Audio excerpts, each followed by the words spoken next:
Hey, good evening, everyone. We're This is Dave and D um, in the building tonight. Unfortunately, without our lead, Kyle Means, we're here to talk about.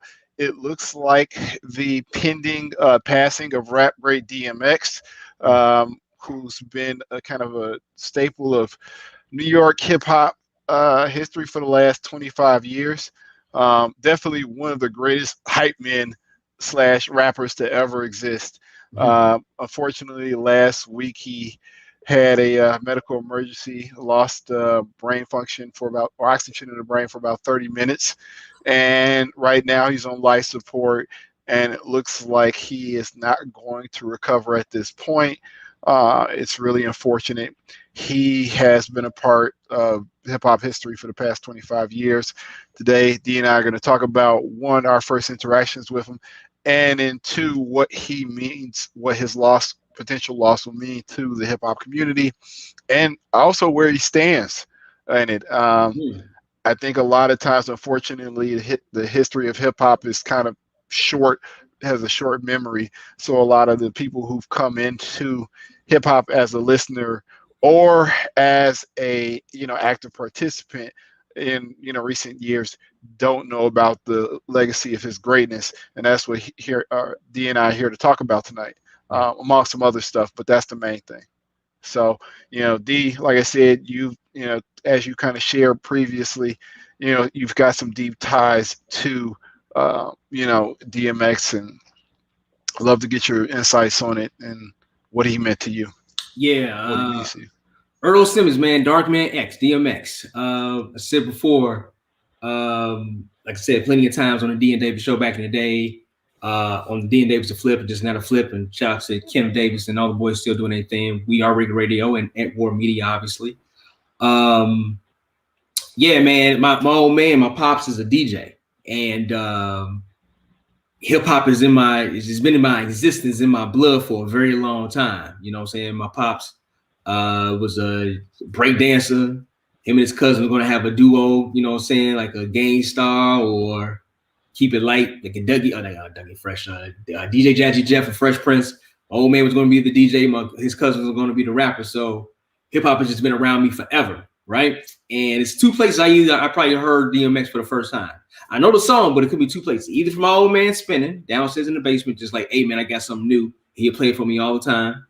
Or probably the box, the music box from other places. You know what I'm saying? You pay like a 99 cent or $1.99, you would watch the video. But the song was LL Cool J's 4321. That's the first time I heard DMX. And you know what I'm saying? He didn't have like a really long verse, but he like, man, as soon as he came on the song, he was like, man, who is this dude? Like you felt his energy right from like jump. You know what I'm saying? Especially us being in Chicago, not being in New York, and not, you know what I'm saying, not seeing him perform on the local level, if you want to say. But on the national level, that's the first time I saw him. I heard him. And after that, man, I've been a fan ever since. His first album came out in 1998. So this is my either junior, senior year in high school. Either, I don't know the exact day it came out, but it was in 1998. So in my opinion, It's Dark and Hell is Hot is a hip hop classic, bar none. From beginning to end, the album rocked. It was unbelievable, and you had never heard anybody quite like X before. And this is like, man, this is something different that we're witnessing here. This is something completely different, and that's what's so great about hip hop. Everybody's different, and if you sound like somebody else, you suck. You know what I'm saying? So this is somebody that was original. Like, whoa, who is this cat? And after that, you know, you got flesh of my flesh, blood of my blood.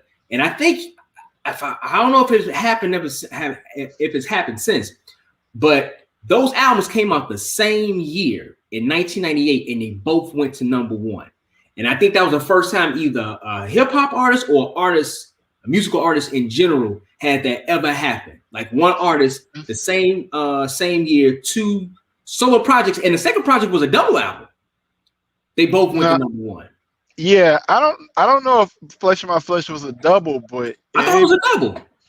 No, I remember that. I remember the album well. It's not a double, but really, it's still it's still a it's still an impressive. Okay, yeah, no, you're right. It was on 16 tracks. I thought I thought it was a double album. Okay, all right, my mistake. But yeah, it was only 16 tracks. But still, that was something to behold. Like you have one artist and 2 records in 1 year, both go to #1.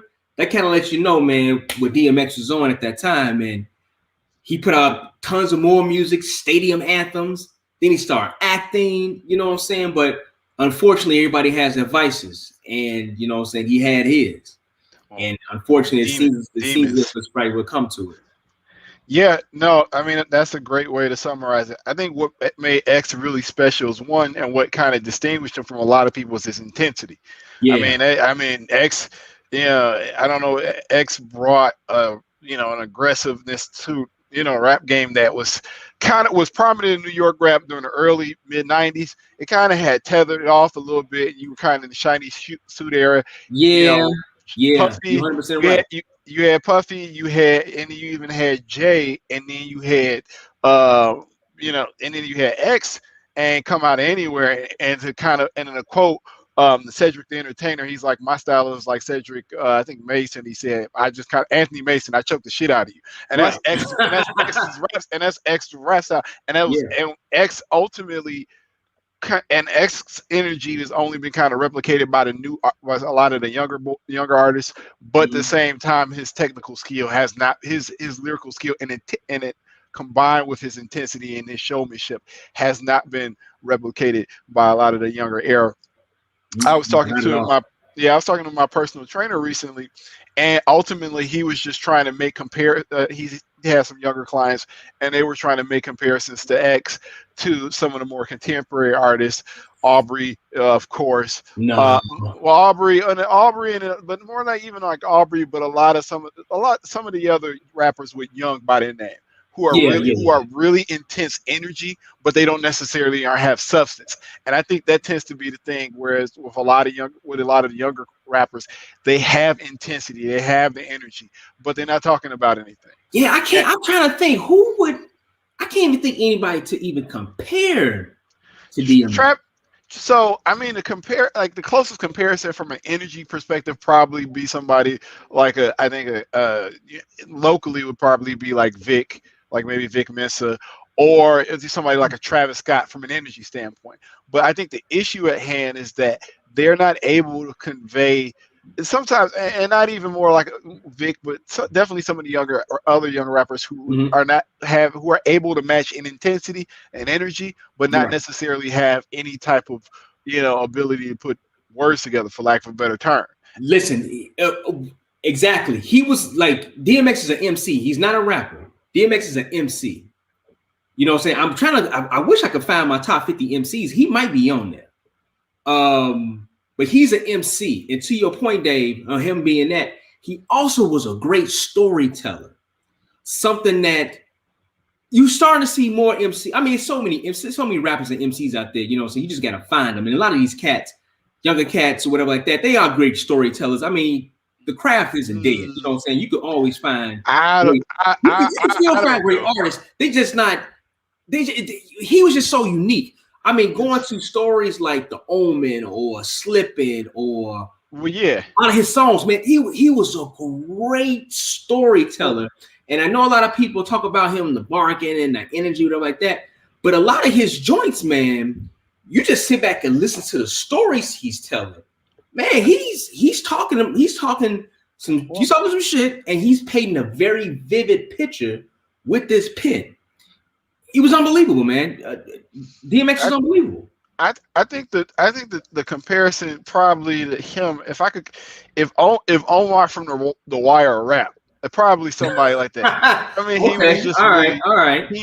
He was a real, and he was just he just had a very outlaw mentality, I guess, mindset towards rap, and ultimately whatever everyone else was doing, he was going left from it. Right. And to your point with the storytelling, I think the best probably example of his storytelling skill would probably be Crime Story. You could argue others, but Crime Story on Dark as Hell is Hot. I mean, he pretty much he did what a lot he did rapping what cinematically the Puffies and Nas of the era were doing. So they would take a movie of that had just came out, and then they would make their own little example of it, or not parody of it but replica of it. And X Right. did that lyrically, and that's some of the things that just kind of distinguished him. And unfortunately, I think that some of it got lost as he got bigger. And Yeah. and he kind of, but in any particular case, X's legacy is larger than just his rap. X's legacy, to your point earlier before he got cut off, is Rough Riders. I mean, Yeah. it would be no Swiss Beats without him. Yeah. It wouldn't be Eve without him. It wouldn't be Drag On without him. It wouldn't be a lot of other people who are a little bit, The locks wouldn't be the locks of who the we know them locks, right now. the locks. Yeah, exactly. The locks wouldn't be the locks without Rough Riders. There would be no Ja Rule. I mean, in a Yeah. lot of cases, there would not be Ja. So I mean, there's a lot of things. There are a lot of people whose careers were bolstered by X being X. And ultimate to your point about the albums, I mean, that's to be able to put out two, I think quadruple, almost 5-time platinum albums within a year. It's Within a probably not year. been which has probably not been replicated. And No. then, less than a year later, I think about a year and a half later, then came out. So you're Hmm. talking about almost 15 million worth of sales within a 2-year period, and coming from nowhere. Yeah. I mean, that's the thing. I mean, he ultimately, him and Jay at the time, definitely Method Redman in the late '90s, had pretty much wrestled what was the West Coast dominance of hip hop at the time. Very true. Very true. You I mean, know, without who wasn't bumping around stop, drop, open up? I mean, oh you yeah, heard that everywhere. yeah, Everywhere. And then, like you said, man, to bring in the Rough Riders, it was, and I believe he was signed to Def Jam, right? yeah. He So was yeah he was assigned to Def he Jam was at signed the to Def time. Jam. So this is the time, man, Def Jam, you know what I'm saying? They kind of went through a lull a little bit, but they came back the late 90s, early 2000s. Then they stopped pumping out artists like crazy, like Well, crazy. You had Jay, you had DMX, you had Method Man. He had a lot of different artists coming off of Def Jam, man, that was putting together a lot of good content. I believe that's even a story. Please correct me if I'm wrong, but I think I'm right. I think Puffy wanted to sign X, but he just didn't know what to do with him or something. He was like, I don't. He like, I think he just didn't know what to do with him. I believe the story is Well, tied to DMX. it's really interesting that if that was the case, because he figured out ways to do things with minor players. I think the issue at hand Mhm. would have been for him is to make X a star that he is. I don't know if that would have happened on Bad Boy.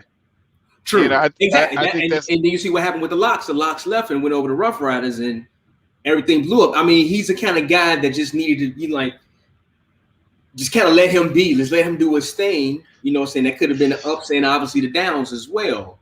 But man, once he was rolling high, he was putting up that content. And let's not forget about this. My man went from making stuff, saying dark as hell is hot and pushing my flesh.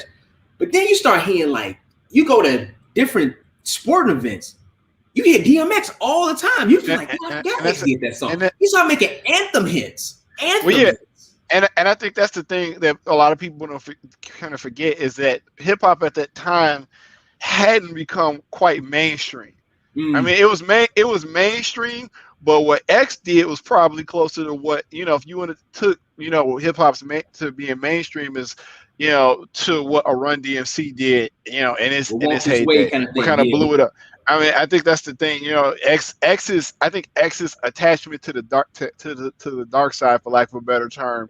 His Damien and the Fog and all that attracted a lot of kind of the rock crowd, and I think that's something that also doing his album. so right, and exactly. I mean, he was one of the few people that would even touch as a rapper, even collab with a Marilyn Manson. Yeah. I mean, even if Marilyn Manson wasn't picky, I'm pretty sure it still would be an issue with a lot of rappers not necessarily wanting to be connected with a Marilyn Manson.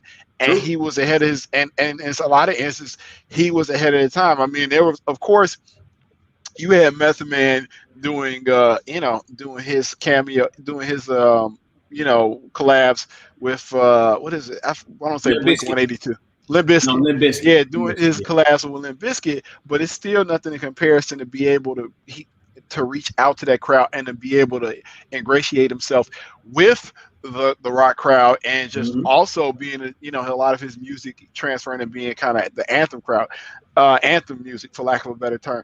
And so you're Yep. talking about really 5 solid years where he was just 5, almost 6 years where he was just putting out hit after hit after hit. I Yeah, yeah, mean, and also in that parlayed into a hip hop classic movie. You know what I'm saying? Everybody don't like it, but man, it's a hip hop classic movie. Belly. You know what I'm saying? They kind of yeah, like, and that parlayed into that, and then he started doing a movie with Jackie Chan. It's like, damn, this dude is a superstar. You know what I'm saying? He went from straight like with the dog collar barking and rapping and like that, and this man doing, you know what I'm saying, damn near kung fu flicks with Jackie Chan. That right there kind of shows you the star power and just how much of a star he was. I don't want to say was. He's still here with us. A star he is. A star he is. well, And, you know, Starry was is, I mean, an appropriate term because unfortunately that was during his height. yeah, that's true. Yeah, That's yeah. I mean, he's still with us here physically, but right. I think a lot of it, well, yeah, a lot of it just comes down to just succumbing to his inner demons, and also Yeah. which was just more of a influenced by the rough childhood, the horrible childhood he had, for lack of a better term. Just I listen to mean, Slipping. Just listen to the song Slipping. My God. I don't, you wonder. It's really funny. It's just that a lot. It's really funny. Not, I want to say it's funny, but a lot of the issues you hear, in rock songs, or just kind of even like the Eminem. Eminem always Yeah. had an issue with his mom. Mom, And right. but Mom, you never, I'm pretty sure whatever hardships Eminem's mom's put him through, and I could be wrong, but they probably pale in comparison to the hardships that X went through as a child, and kind of at the hands of his mom, for lack of a better term. Mm-hmm. And you just see how unfortunate. And to quote somebody else I spoke to recently, you understand why he kind of fell into addiction. Yeah. And this is not a story that's not untold within a lot of people's families across this country. You know what I'm saying? You know somebody personally that's like that has went through those struggles, still going through those struggles, who some actually fell to those struggles. Addiction is a strong strong thing, man. It's a powerful thing. It could take some of the best people out. You know what I'm saying? You just know them when they're not, you know what I'm saying, intoxicated, whatever kind of way, or attached to that addiction in any kind of way. You know what I'm saying? It's kind of like they're a different person. You know what I'm saying? That happens. I mean, you did see X in some tough times, but you always knew, and I'm sure he did, people loved him. And I'm just thinking about the time when it came out when he did the rap with the Rudolph the Red-Nosed Reindeer. You know what I'm saying? He was just beating off the table and just going. And he was just sick. You know what I'm saying? It's kind of like, man, that's the X that we love. You know what I'm saying? And he kind of like blew up off of that again. Like, oh, listen, the famous rapper DMX sing Rudolph the Red-Nosed Reindeer. You know what I'm saying? They kind of let you know, like, hey, man, I'm a showman. Like, hey, let's go. And that's who he was, man. And yeah, man, it was tough seeing that news or hearing that news, and then unfortunately, you know what I'm saying, it being true. And just kind of see what's still happening. I had said before, you have guys who are part of the Rough Rider motorcycle crews, you know what I'm saying, up in New York, or you know what I'm saying, where he's at. They're riding up, blasting his music outside the hospital, showing their support and showing their love to that man. And and you see it across a lot of forums, man, social media, everywhere, man. People, you know what I'm saying, really throwing a lot of positive vibes to DMX. And it was also too, man, you just saw him with Snoop doing the verses. You know what I'm saying? It was like, man, you know what I'm saying, DMX, like, he got a little chubby, but you know what I'm saying, but he was killing it. He was killing it, and he was having a great time with Snoop and singing Snoop and rapping Snoop songs and stuff like that. So we like, man, we just saw him in a good place. You know what I'm saying? I think with his fiance, I believe, or maybe he's his wife now. But he was in a good state, and then Dave, you turn around, you hear this, man. It knocked you back. Yeah. You always question say like who was around him at the time these things are going on. Mm-hmm. And I guess the issue at hand is that when addiction is that strong, it does. I don't know if it really how much it matters who's around you, True. Yeah. in certain cases, especially at that point in life. I mean, and especially after so much damage has been done. Um, True. but I mean, like I said, but to that point with the versus battle with Snoop, somebody else speaking to recently mentioned that it was they that him and Snoop are kindred spirits in a lot of instances, and it Mm-hmm. kind of took me aback, and I was just like, what I see Snoop and X is that they both headed revivals. I mean, for lack of a better term. I Mm-hmm. mean, like Snoop headed the kind of the revival of the West Coast, or I don't even call it hidden the revival, but it much just like the introduction, the Yeah. thriving of the Yeah. West Coast rap. I Yeah. mean, it could have ended with N.W.A. Dr. Dre found him found another protege or another person to work with, Mm-hmm. and his career just took off from there. If Yeah. we without you could argue without that introduction he may have just ended up, a fortunate story, a crip, in Long Beach, and that was just Yeah. the end of his story. Yeah. But him connecting with the right person, it made the world a difference. And I think with X, you probably would have a similar outcome if he hadn't, connected with he had connected with Def Jam. Who would have known? Because he ultimately ended up he had a deal with Columbia before he even got with Def Jam, Mm-hmm. and he put out an album called Born Loser, but they didn't handle Right. it well. They didn't promote it well, and it went nowhere. So Yeah, it's that was all about 92. Wow. yeah, it's all about being and the making the right connections and relationships can really determine the trajectory of your career. Yeah. Otherwise he'd still be out there playing Omar, for lack of a Basically. better Yeah. term. Yeah. But So I mean, ask you this: what's your favorite DMX song? my favorite DMX song if I probably Crime Story. Okay. Yeah, I mean, the beat from what is it? Friday. It's been used a lot of times, but the beat that was used, Ice T, High's Um. Roller, Yeah. Easing In by Easy in. Yep. Edwin Starr. I'm like that beat is a real. I mean, that's a real signature sound, and it just the story told to it was great. I Yeah. mean, it was you could that's we talk about being able to picture someone telling the story. I can picture that story well. I mean, Yes. it's yeah. Yes. Yeah, That's my point, man. He was a great storyteller, man. He was a yeah, great he was a great storyteller. yeah. And it's real. I think really just the outcome of where his life ended, in addition to the drugs, is just the financial circumstances is really sad too. And Yeah. it's really ironic too because he mentioned on an episode of Drink Champs, I'm thinking it's in the past year, he mentioned Mm. meeting Prince in a club and Prince talking to him for an hour about owning your masters. And Wow. now it's just ironic because now is from what I know his net worth is negative just because he kind of made a lot of bad decisions as far as a lot of kids, the legal issues, just kind of wiping out probably with his career earnings of somewhere between 50 and 100 million. Wow. And I'd say conservatively 50 million.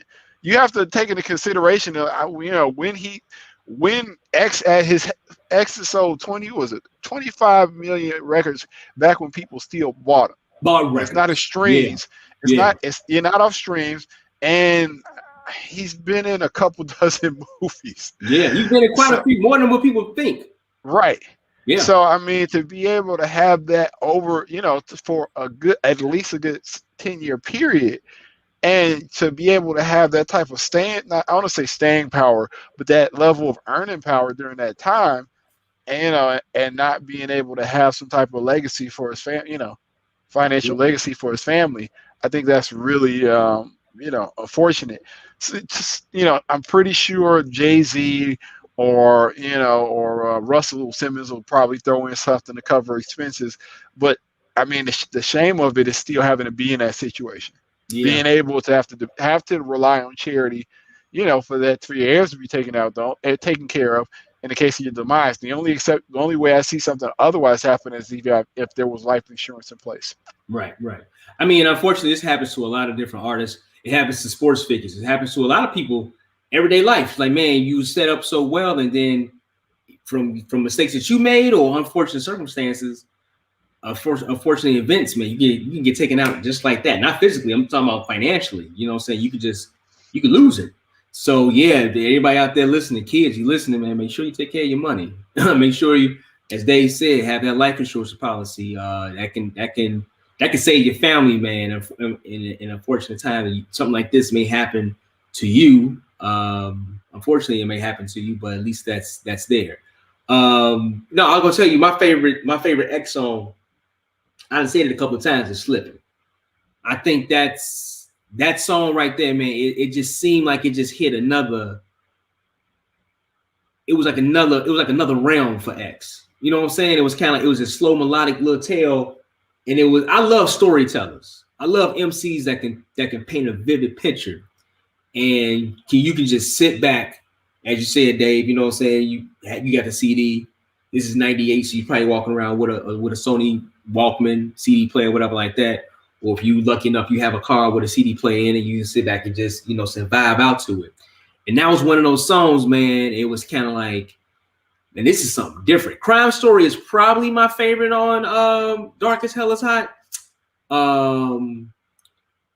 Stop Being Greedy is also good too. That was always kind of getting me amped up. But yeah. Slipping, man, it was just something. It was just something different, and I loved it. I loved that X kind of went that way. Like, you know what? Hold on, let me tell you something. I'm gonna slow everything down, and let me tell you a story about me and how I got to the point I'm at right now, and how I went through plenty of pitfalls, and I was able to pull myself up. You know what I'm saying? I think it's just a beautiful song. It's not even so much kind of like a rap song. It's a beautiful song to me.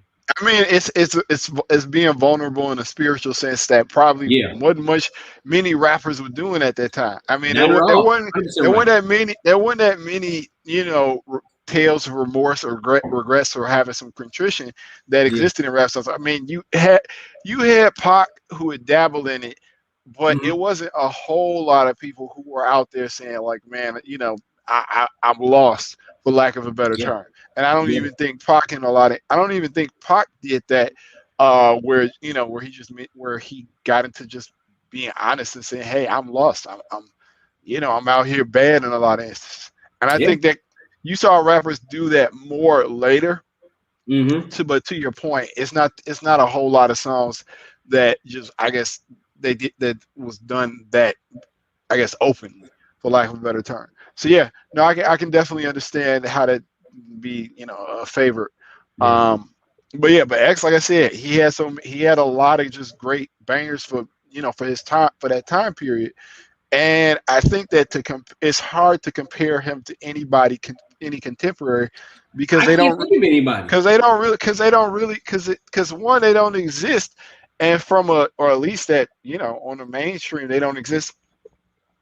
I probably would say, and I've had this conversation with our main host Kyle at times before. I probably say Gibbs, Freddie Gibbs in some instances will probably be Gibbs is not as spiritual. He talks about it, but he's not. he'll mention it. He'll sprinkle it in every here and there, but he's not as spiritual. And I mean, and also the thing about but also the thing about but with X is that X was also was young. I think that a lot of times we don't take in consideration how young he was at the time, where he was kind of at his peak. I mean, the man was he kind of hit his he hit his peak between his late 20s and his early 30s, and that was just it. Yep. I mean, and for him, there wasn't a gradual climb, and then he just took off. He took off pretty much from the jump of actually putting albums out. And I think that's, and I mean, I think that's something else to kind of speak to his, for lack of a better term, his his depth or his or just being great. It's just that he learned, he spoke about a lot of things that seemed to be more advanced, or ahead of his years, if anything. Jay-Z wasn't talking about Jay-Z wasn't talking about regrets with, or remorse at that time. I Right. mean, they're both Well, he had the contemporary. song regrets. He's like, you got to live with your regrets. I mean, yeah, but the whole thing about, I mean, the thing about Jay, the things that make Jay in some people's minds attractive or great, is that he's always, nonchalant, or he's always cool. Yeah, It's yeah, never a rap where Jay. I mean, there's very few raps where you actually hear Jay sound anything remotely heated. right. And X was the complete opposite of that. There Yeah, was no, there was, yeah, I think there's very few songs where he actually sound calm. I mean, but even it's crazy. Kind of like I'm thinking about the song, the one little joint, like kind of like a love song he had. What how it's going down? Yeah, how it's Yeah, going down? How it's going yeah. down? You know what I'm saying? Even that had like the energy, and you know what I'm saying. But that was like that was a love song. But that was so cool Yes. about X is that he did everything. He'll break down a prayer for you. He'll have a song to him talking about how he made a deal with the devil. He have a song like "Get Up and Let's Party." He have a song about, hey, let me tell you about my childhood, how rough it was, and the pitfalls that I had, but how I came out. You know what I'm saying? He did everything. The only person, and to me at that particular time when he was coming out, he reminded me of Pac. We had just lost Pac 2 years ago. And it was like, and it's the features and everything, bald head, kind of talk, you know what I'm saying, smaller dude, you know what I'm saying, but got all this energy. Storyteller, put out this great content, bang after bang after bang. He reminded me of Pac. The only thing about it, Yeah. obviously it was gonna be different, but there's nobody that's like him though. Like, and that's what's No, great about him. There's no, nobody like him. no. I mean, no. There's so yeah. I think the difference between him and Pac was that it's. I mean, this is not to be disrespectful to Pac and his. It seemed Yeah, like there didn't seem to be any. There didn't seem sometimes Pac seemed to be a little. Some of it seems to be kind of, I don't say put on, but yeah, it seemed to be like any. Yeah, yeah, it I seemed understand what like I'm saying. some of it seemed just to be a little He bit. brought Bishop to life. Yeah, and a lot of instances, he just seemed to be just he made himself kind of this larger than life This persona. rebel. X Yeah, did not X there never seemed to be any airs about X. It didn't I feel matter you on what that. at what environment he was in. You watch him in Belly. I mean, there was never anything where you felt like this person is not acting like this person is being disingenuous. Right. This person is he is who he is in any particular scenario environment. Any song that you point, the love song, he's still being grimy in the love Yeah, song. yeah. I mean, there's nothing. I mean, yeah. There's no deviation from his character. He's Uh, always consistent. He's not making love. He's not crooning and making love songs like Ja Rule. He's not pretending that he's not. He didn't jump on waves, for lack of a better term. no, he didn't. I mean, even if he put I think he was planning on, for what I understand, he was planning on putting an album this year. I doubt it'd be a whole lot of young boys on it that he was trying to to kind of curry favor with Yeah, the because he was in the the new studio with crowd. Swiss. Swiss put out a lot of pictures and videos of them in the studio Yeah, together. yeah, and I'm pretty sure that if God forbid if he passes, I'm pretty sure that album will is definitely going to be the one that people get connected with the most in a long time. Right. I mean, so yeah, I think the thing is that we've unfortunately we've lost a lot of just hip hop's greats, in recent years. I mean, we've lost Prodigy, we lost him. I mean, there's a lot of people Yeah. that have just had just an indelible mark. Guru, I can think of, Heavy D. I can think of a lot of people who've just transitioned, and there's no one that showed themselves like them. Yeah. And luckily for us, there's enough. He left enough of a body of work to say, we can go back to this person and see, Oh yeah. he was great. Oh yeah. It's definitely his music. You'll be able to play for your kids when they're older. You know what I'm saying? It might be like, yeah, this dude was wild, but check out his rhyme skills. You know what I'm saying? Check out him MCing, check out the storytelling. You know what I'm saying? Check out the content. You know what I'm saying? It was talking some wild stuff, but still check him out. He has that kind of music. Well, yeah. I mean, if I got a choice between, if I got my kids listening and to something and they listening to bullshit, then yeah, I'm gonna say, or they listen to somebody who talking about bullshit, or Mm-hmm. or doing dirt. I'm like, well, if you're gonna listen to somebody who talking about doing dirt, at least listen to somebody that's good. Because like I said, when I made the Gibbs comparison, Gibbs don't talk about nothing but doing dirt. Yeah, I know, right? Probably what well, I mean, what distinguishes him from anybody else is that he's just very skilled at doing it. He sure is. I mean, that just And tends with to be the Alchemist thing. behind him or Madlib behind him, my God, you know what I'm saying? It sounds even better. Yeah, and I mean that's the thing. It's like, okay, if you're gonna talk about murder, death, kill, or whatever it is, just be good at it. Just show that you have some technical skill behind it. Otherwise, it's enough people, it's enough junk out there to there's enough junk out there. So yeah, I think that's what, and even more than that with X, what was his compelling part wasn't just the dark side. I mean, the Mm-hmm. energy he brought to the music game at that time, and just Man, really being the spirit of what New York rap was at that time. right. Man, one other song that really gets me going, that's my like hype X song, is X Gonna Give It To You. It's just the way the song comes on. Like, you think this is a game? This not, look. Man, oh man. I remember I first heard that song. I was like, what is this? Still, and that's an anthem song.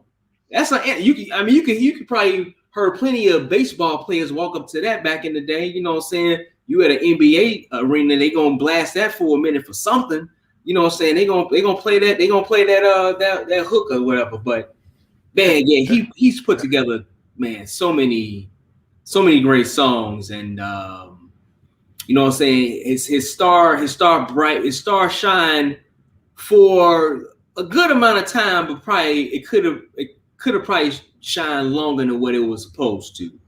Yeah, And unfortunately, you know what I'm saying, it's probably going to go out, but man, you best believe that he left his mark on this world, and definitely in hip hop for sure. yeah, most definitely. I don't see anybody out there who can do it like him. I mean, that's really it. That's really what it comes down to. Yeah, and we just have his music that he made, and hopefully, what he was working on to kind of just remember him by, and Yeah, just try to remember him at his best. Uh, yeah, yeah, that's what you want to do. Remember at his best. Remember at his best. We all have that downsides, but you know what I'm saying, try to remember him at his best. yeah. I mean, because that's yeah. I mean, because ultimately that's what matters. I mean, it's Yeah. what is the music he put out. That's what we can remember him by. I mean, his family, they have to they have to deal with, unfortunately, more of the loss than kind of what And we do also as too, fans. for people that's young coming up or could have been the same age as X. I'm not exactly sure. You know what I'm saying? One thing I always like to say, or try to do, is kind of like learn from other people's mistakes so you don't make them. You know what I'm saying? If you have an addiction problem, reach out to somebody, talk to somebody, try to see if you can get some help. Don't, you know what I'm saying? Don't. I mean, it's hard for me to say don't succumb to it because I don't have an addiction problem. But if you know somebody's there to help you, please reach out to somebody. Find that 1-800 number. You know what I'm saying? Go talk to somebody of faith. Talk to your next door neighbor. Try to get back in contact with your family if not in contact with them. Just, you know what I'm saying, build that up, because we lose too many people to substance abuse and addiction problems that are clearly just like I said, it's addiction. It's a healthcare crisis. No need for jail time and stuff like that. You know what I'm saying? These people, you know what I'm saying, they need help. And if you are of that age of X, going through it still, or might have came through it, or you somebody younger, try to, you know what I'm saying, try to use maybe his ill ways to try to maybe, you know what I'm saying, like, okay, you know what, I don't want to go that route, you know what I'm saying, or let me do better, because it's been plenty of times, man, you've seen interviews with DMX and he was like, man, I'm fighting it, you know what I'm saying, I'm trying to do better, I'm getting myself clean. He's been plenty of stories about how he went to rehab and you come out clean, but addiction is a mother. So if you're out there Yeah, fighting, man, never feel bad, never feel too small of a man or a woman to ask for help. yeah, agreed. Definitely during these times, it's even more important Yes, now, especially yes, during these times when people are separated from each other, and Uh-huh. one extreme and the other extreme being piled on top of each other in the house all day. So, yeah, you got it's more now more important now than ever to seek help. Um, Absolutely. yeah, so yeah. So what else is going in the wide world of sports? Let me Hey, put it. well, I don't know if y'all talked about this. Did y'all talk about Paul Pierce? No, we didn't talk about Paul Pierce. What's going on with Mr. Oh, Pierce? you don't know what's happening with Paul Pierce? You ain't see it? No, please. Oh, No. Dave. All right. So Paul Pierce is no longer employed at Mickey Mouse corporations. He's no longer employed at ESPN. He has been. They said it was a mutual splitting, and this is why. I don't know what was going on with Paul Pierce, but it could have been the Philly blunts or the marijuana cigarettes that he was smoking. But he decided to get on IG Live, Dave, and put out a live feed of him blowing some trees and scantily clad strippers behind him. Oh, that's him. Yeah, I'm sorry. Yes, that's Paul Pierce. So I didn't even know. I've seen the picture. I just didn't know that was that was Paul Pierce. So the girls are doing their thing. He's smoking something. It seemed like it was kind of like a little house party, right? Hey kids, let me tell y'all something. What you saw Paul Pierce doing is probably what a lot of, I ain't gonna say athletes, people in general who want to have a good time, they would do that. He was in California, so the marijuana is legal, and having adult women come over and dance is legal. My problem is he didn't do anything illegal. Nothing illegal. The problem is the dumbass decided to stream this live. Why, Paul Pierce? Hey. There you go. Hold it up for him, Dave. Common sense is not common. Sorry, I had to turn Paul Pierce, 34. Rap the jersey hanging off in the Raptors, one of the greatest Boston Celtics of all time. Shaquille O'Neal gave him the nickname The Truth because the boy was the truth on the court. NBA champion. I'm sound like Stephen A. Smith going down all the great things he did. But what in the hell are you doing? Why are you putting this out live? What is going on? As my wife would say, it's a global pandemic. He just said, fuck it. Excuse me. I guess so. Unless it's either two things. It's either two things. What your missus said, he said, fuck it. Or he wanted to get out of ESPN. He wanted to leave ESPN. But if you want to leave ESPN, just say, hey, y'all, I'm out. You don't have to. He didn't want to leave live. He didn't want to leave. Look, D, you got to see his opportunity, man. What's the opportunity? What is the opportunity? You had You had one of the best gigs in the NBA as far as announcing or as an analyst on ESPN. You ain't struggling. Hopefully, he's not struggling for money, but I don't think he is. I think my man is fine when it comes to the dead president, the ducats, the cheese, the guap. He's fine with that. What are you doing? D, I'm talking about you. Opportunity for you, man. I ain't talking about opportunity. I ain't talking about opportunity, and I'm not opportunity for Paul. Opportunity for you, man. You got to get back into the game. You got to get back into the. You got to get back into the game. Oh man, Dave! When I saw this, brother, I couldn't believe it, Dave. Mm-hmm. So I mean, it's more so kind of like, why are you putting your business out there? You're 40, 42, 43 years old. You know what I'm saying? He's older than me, but he's of my generation, I would guess. We grew up in the age that we still had 8 tracks and record players in the house, but also, you know what I'm saying, digital age. Brother, you know the deal. You don't put your business out for everybody to see. More important,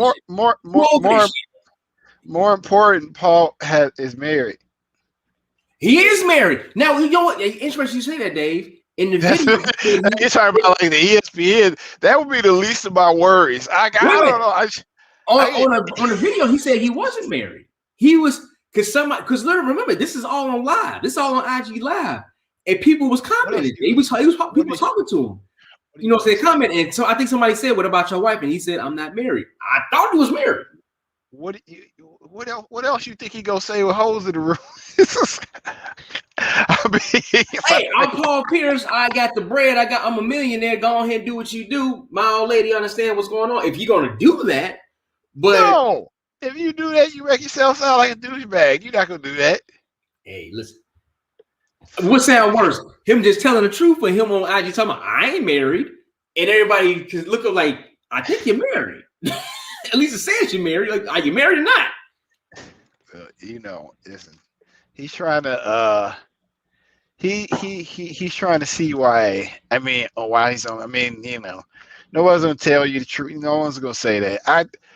I mean, look, like a lot of athletes, we were supposed to talk about. I think we had a delay in show, so this may be a little old, but about the Mia Khalifa and what's that ball player's name? Oh, Deshaun Watson. Deshaun Watson scenario. Yeah. Sometimes. Deshaun Watson. Period, man. Go ahead. Sometimes money goes to your head. I don't know what to tell you. Oh, absolutely. You know. So I think that's maybe the case. But Deshaun Watson, what's going on with this brother? Listen, I don't know if he's going to get charged or he is charged anything criminally. I think a lot of the charges going up against him is what do you want to call it? Civil suits. And if anybody don't know, Deshaun Watson has been now accused of inappropriate activities touching sexual misconduct with like over 20 massage therapists. And one story, one story that I read, my man's somebody put him in contact with some massage therapists, and they was like, you know, saying, "Hey, this is Deshaun Watson." She didn't know who he was until like maybe like I believe he did that week or some pretty soon to the appointment, to the massage appointment. And they was like, yeah, he only likes to, you know what I'm saying, likes to wear a towel. He doesn't like the sheets or everything. He just want to wear a towel. So the lady decides to find the biggest towel, you know what I'm saying, for him. And he was like, no, he like to have a small towel. And he was like, only massage my groin area and my stomach, nowhere else. And in the middle of the massage, Dave, he throws off the towel onto the floor. Now he's completely nude in front of this woman. This is all alleged by this massage therapist. I think it was an SI article. And Dave, this dude decides that he just wants to thrust the air.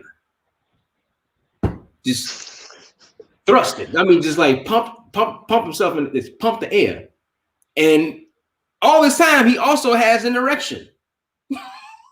So the woman was like, whoa, like, what the hell is going on? And he was like, oh, no, that's all, it's good. I'm sorry. And she like, okay, calm down. So she said she learned a trick that some men do get aroused when they're getting a massage, right? And you then need to kind of hit a point in their body where can kind of like, not purposely hurt them, but kind of put like a little tension on the area that you're massaging to kind of like cut it off. Because if any man out there know you go through some pain and you might have one, you know, so you might be, you know, so have a stiff one right there. That pain gonna shoot like, oh, shit, you know, it's gonna drop. Not this brother. Oh no, not Deshaun Watson. It like turned him on even more. And the woman said that he started pumping the air even harder. And she was like, what the hell is going on? Like, what's happening? And how is she? I'm really lost here. How is he pumping the air if he's on the damn table? His back. Hey, the brother he's a great athlete. He's laying on his back, naked, and he starts to thrust his lower region in the air. He's just pumping. I mean, you can't really see. Oh, he's on his back. He's on his back. No. He's not on his stomach. He's on his back. Why the hell would she let him be pretty much naked Oh, well, I mean, you go to massage. I mean, listen, I'm not. No, I'm not a no, massage no, no, dude. no. I like I massage. understand that. No, I understand that point. But why Right. would you let him be naked with erection? Oh, it's hitting upwards on you on the table. Now check this out. She said, "No, I can understand where she's coming from. This is Deshaun Watson. She at one point wanted to get into massage therapy within the professional sports lane industry. So she's thinking like, oh man, it's Deshaun Watson. If I do a good job, I'm trying to be professional. If I do a good job, he's gonna spread the word, whatever like that. She said after that, I don't want to do nothing with. She said I don't want no kind of contact with professional athletes. No, she's like, I'm done. That's just I don't know. That's just a terrible business strategy. I mean, Hey, she's trying to get put on, I guess. well, I mean, if anybody's going to take a chance on you, I think, or feel entitled, it's normally I would think, be a professional athlete. Well, he sure in the hell did. Now he got I 20 mean, some women claiming the same thing. Now, like I said, I don't know if he's going to get charged. I don't know if there's anything pending criminally, but silver suits, they fall. I mean, they come out everywhere. So I'm guessing that he's probably going to get suspended from the league. Nike has already put his endorsement on a suspension, and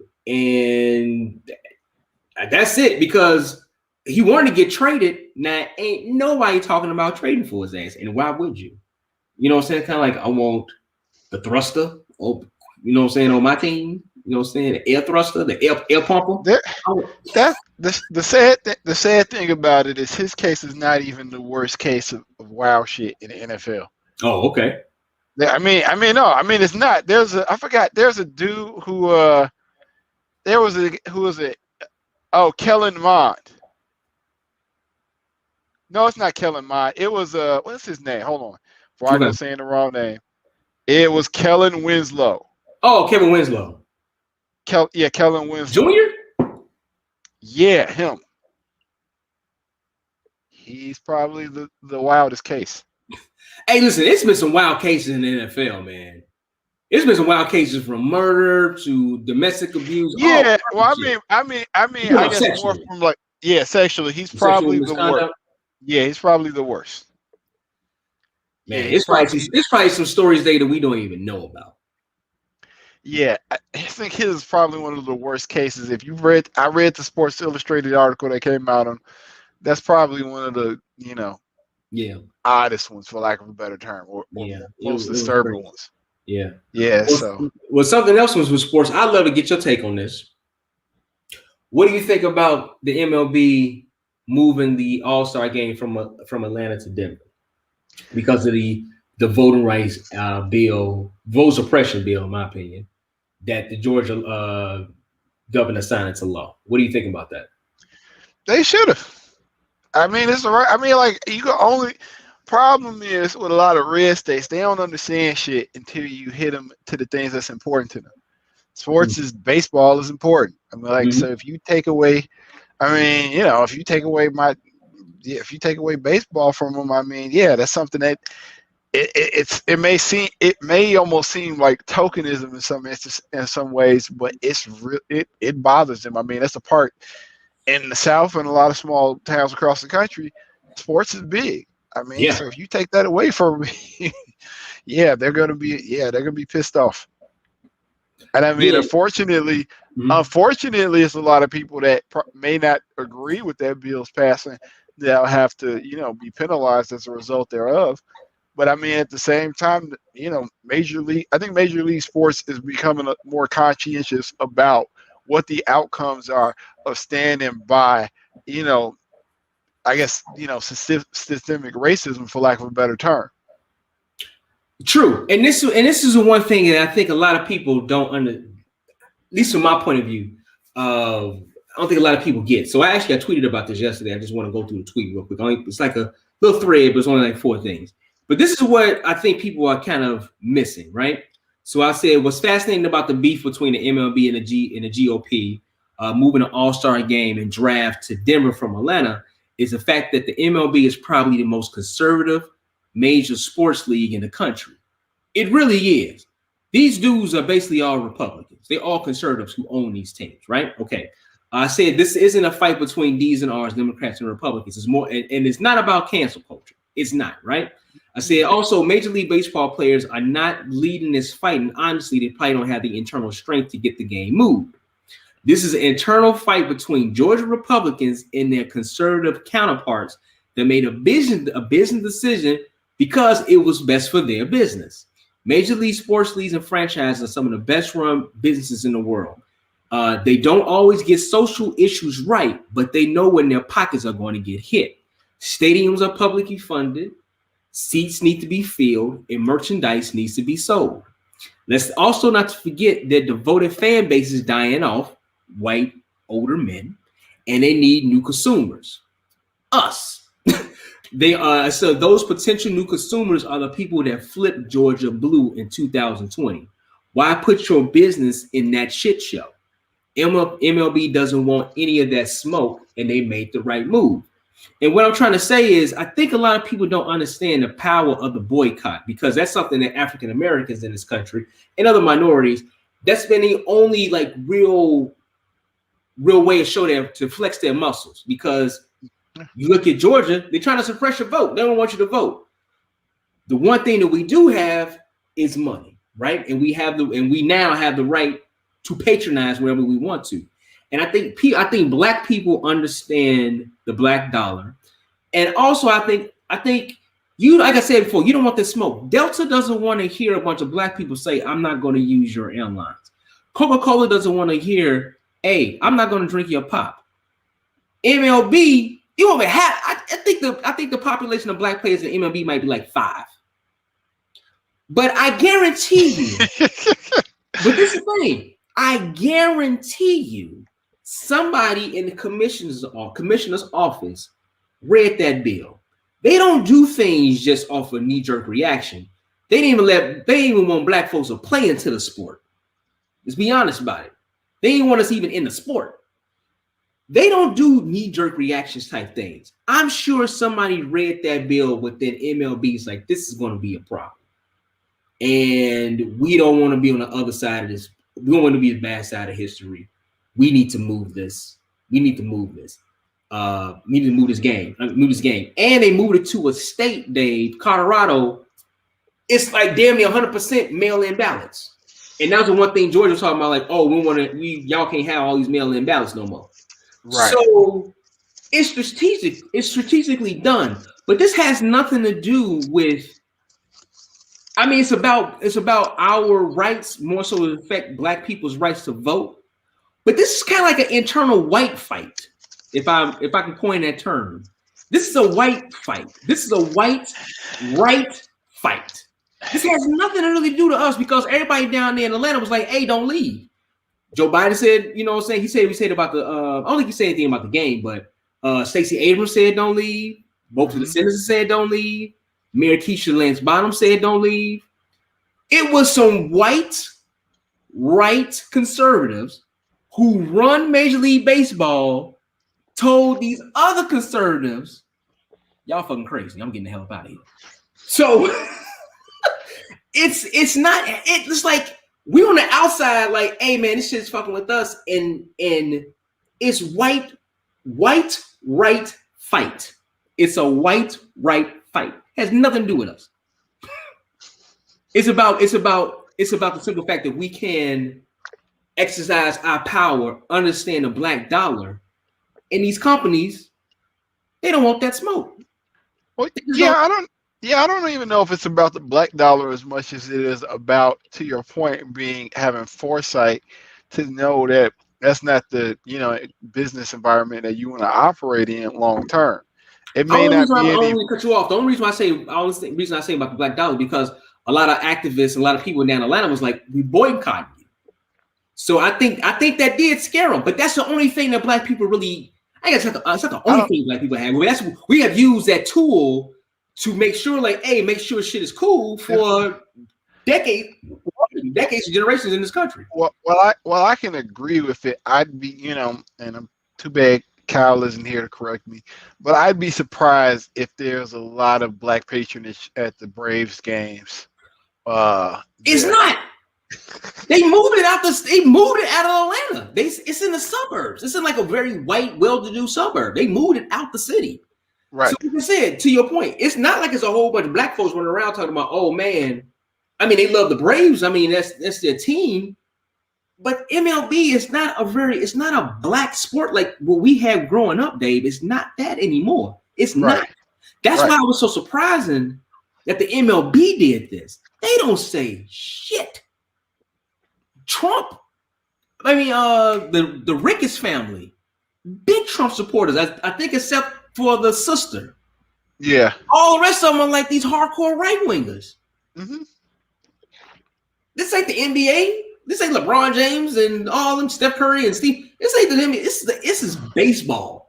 And they even said, y'all fucking crazy. We getting out of here. Let's go to Denver. I think it's about just having foresight more than anything. I mean, it's not about pandering to black people. I mean, it's about while it's not a large black, patronage or viewership of black people, but it's a huge Latino base. It's not just disenfranchising black people potentially. It's disenfranchising Latino voters as well, Hispanic voters as well. They watch baseball and they play baseball. Right? But the patrons of the sport are middle-aged white men.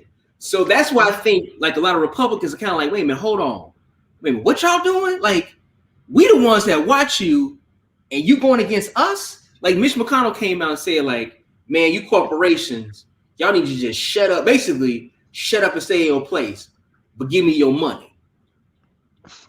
You're the main person talking about how corporations are people. So now you bitching when they talking about like, hey, dude, you can't be doing this to this people. Shut up and stay in your place. But then I think like the next day he's like, oh, I didn't mean it like that. Nah, homeboy, we know what you meant. I gave it to Roland Martin. He was like, basically, you trying to be the pimp and they was your hoes.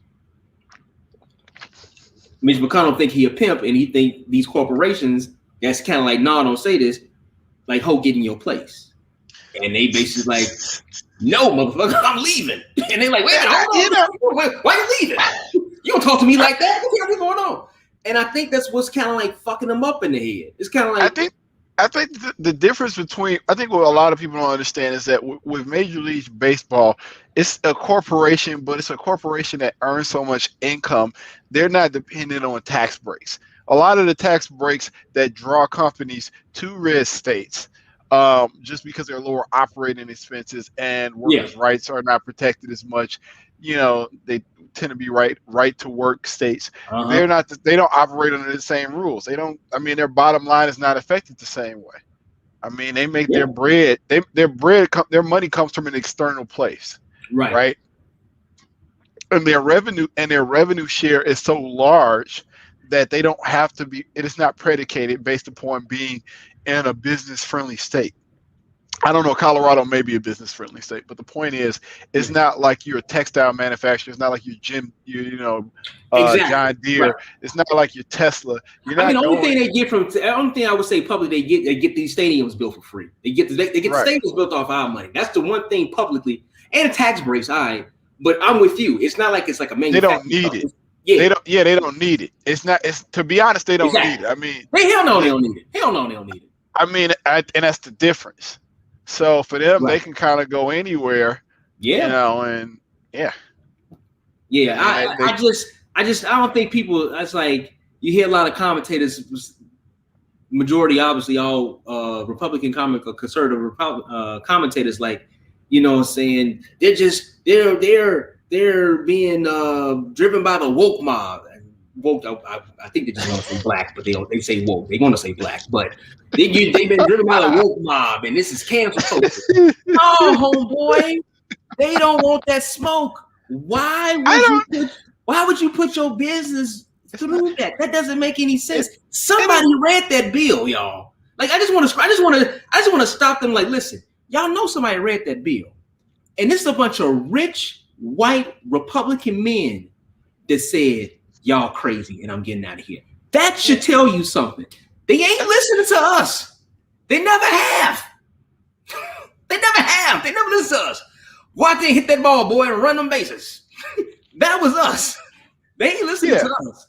right. Yeah, I think that it comes. I mean, I think it really comes down to just having foresight. I mean, I agree with you. I think it's with anything when somebody moves, it's about having foresight. It's just Yeah, knowing, being able to see certain trends in the future and being able to, capitalize off of them or moving ahead of them to be proactive versus being reactive. yeah, I mean, that's really what it comes down to. I mean, I don't think so. I don't know if what they did was so radical as much as it is understanding that you want to you want to operate in a climate that reflects that reflects, if nothing else, it may not reflect the values of your viewership, but it's a comfortable environment for your players to play in. And I mean, if they're larger, if they're increasingly becoming more minority, yeah, you don't want yeah. them to be. I mean, this doesn't operate, people's minds operate differently than they did in the 70s and the 80s, where you just kind of went to whatever venue you were in, wherever it existed, no matter how hostile it was. Right. Yeah, Because that's what you got paid to do. and I think a few like Mookie Betts is from the Mookie Betts of the Dodgers.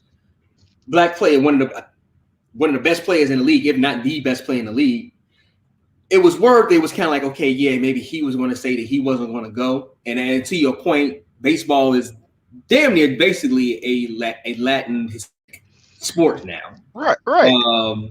And like you said, they will be disenfranchised probably, what I'm saying, to those laws down in Georgia as well, because it's a pretty big Hispanic population that's growing in Georgia. So, I mean, yeah, the players could have been like, nah, I want to go. But like I said, MLB, when it comes to the baseball players, they wasn't out there. I mean, it was a few like Black Lives Matters movement, saying things like that. They had the shirts, whatever like that. But they're not the league that's like, it's not the league of the 60s, 70s, and 80s with the black players. That's not the league anymore. Right. So it's not like they out there champion, black power. I mean, we're saying Black Lives Matter. That's not the league. And it's to your point, I agree with you. It is a foresight. That's why I keep saying they don't want that smoke. Yeah. No. I mean, yeah. No. Yeah. So I mean, I think that tends to be the issue at hand. Is like, we all say, "Oh, that's revolutionary." No, it's not revolutionary. I mean, it's something that, I mean, you have to have foresight. You have to be able to have a vision for the future to see where you want to be at. Mm-hmm. And, you have to be able to project the future and be able to see that, the future of where, we know who our backers are, but right. Who is our audience? I mean, right. Who is our audience? Exactly. Who is our players? Who are the people that play for us? I mean, they don't look like us. We have to be in an environment for them where they feel comfortable. Yeah. To play.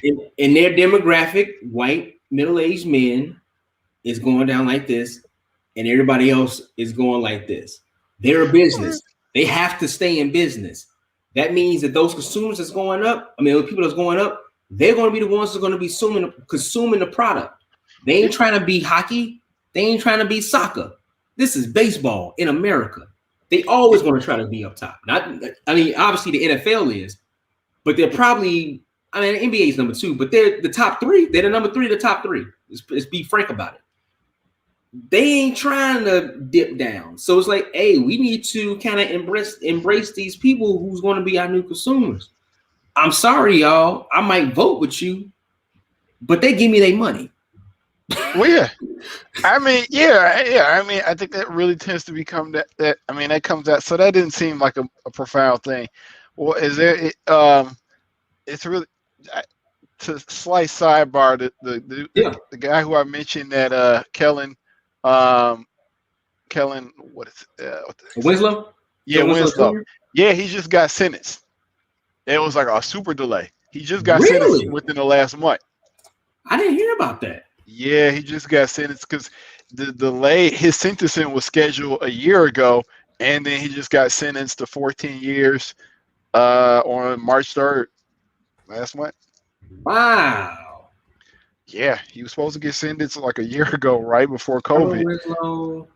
Yeah. Dark stories from rape trial. Wow. Yeah. This dude was the man coming out of University of Miami too, man.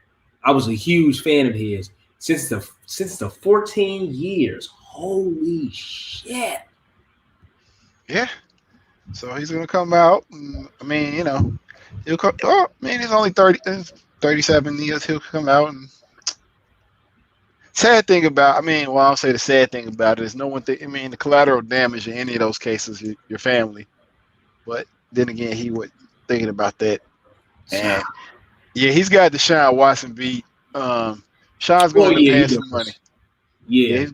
Yeah, Deshaun's going to end up paying some money. Hopefully, he's smart to get some therapy before it ends up ending his career. So, yeah. No, that. Yeah, it's just sad. It's just sad to see. It's just sad to see that kind of stuff happen. But hey, man, some people are dirty, and they need to go away for a while. And the issue at hand is, I think the NFL has just been really. The NFL is kind of like the law enforcement of professional sports. It's just like they're behind on preparing their people with the right tools for life. And whether it's interacting with women, being able to deal with anger, all the things that are really important, life skills. They haven't necessarily given them the tools to operate with.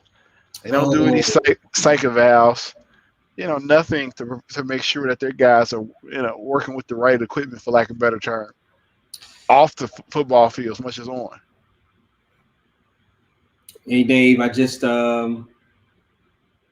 I just got some bad news. I know we was talking about DMX, and just looking on Twitter, said he passed away. Oh. At the age of 50, DMX passes away. Oh man. Fortunately, yeah. Condolences to his family. Condolences, yeah. Much condolences. Oh man, this is sad. Yeah. It's like, man, people you grow up with, you think as we get older, you know what I'm saying, hair gets shorter, beard gets grayer. You know what I'm saying? We see people who's before us, and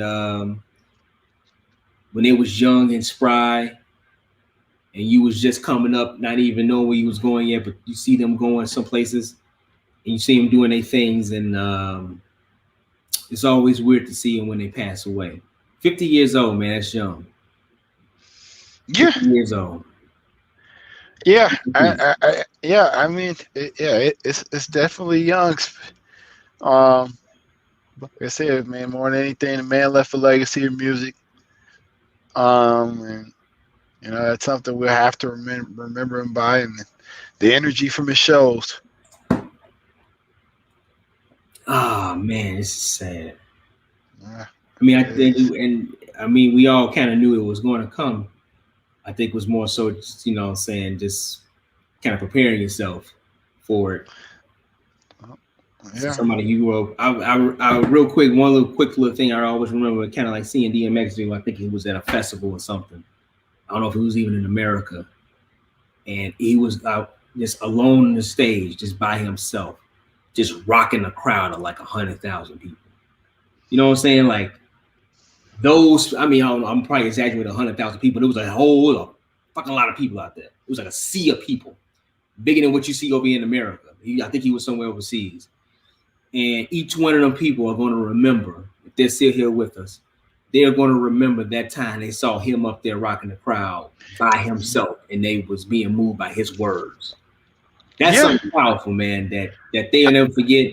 And I wasn't even there, and I remember seeing this on television. It's like, wow, that's amazing to see. Well, if anybody, for those who haven't had the opportunity to see him in the show, is watch Backstage. I say that his concert set on Backstage, which was kind of from the Rockefeller tour. I think in the late '90s, when of course Def Jam was at his peak. It shows him performing on stage and him being taken off in a stretcher because he had an asthma attack on stage.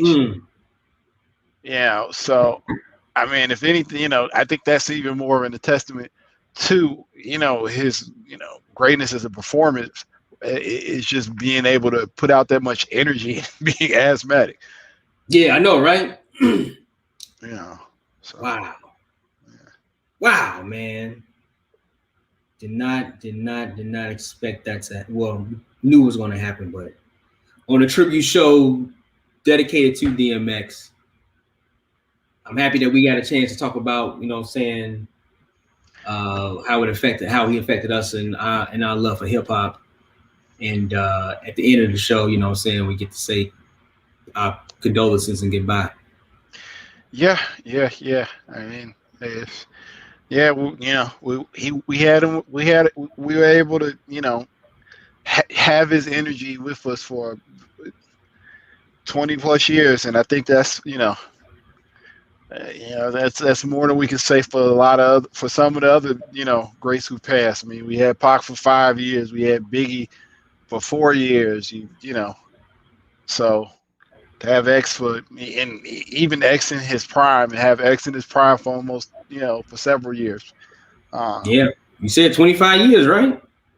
Well, yeah, I mean 25, and we'll say, you know, several in his prime.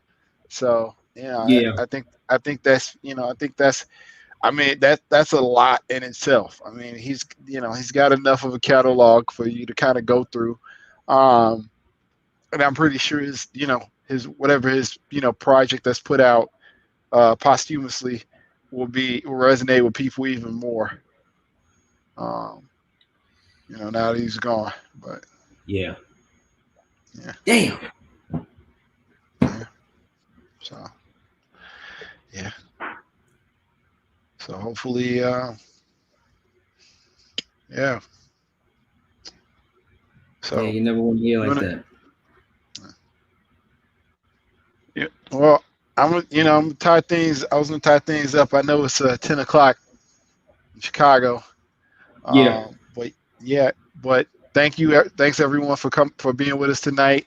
This is in the building. This is Dave and Demise holding it down on tonight's show, giving a tribute to our recently lost hip hop great DMX, and just sharing what he meant to us, just as, you know, listeners and appreciate, you know, fans. Uh, look forward to seeing you guys again soon. And keep following us. In the building. Everybody, good night. We're out. Peace. Peace.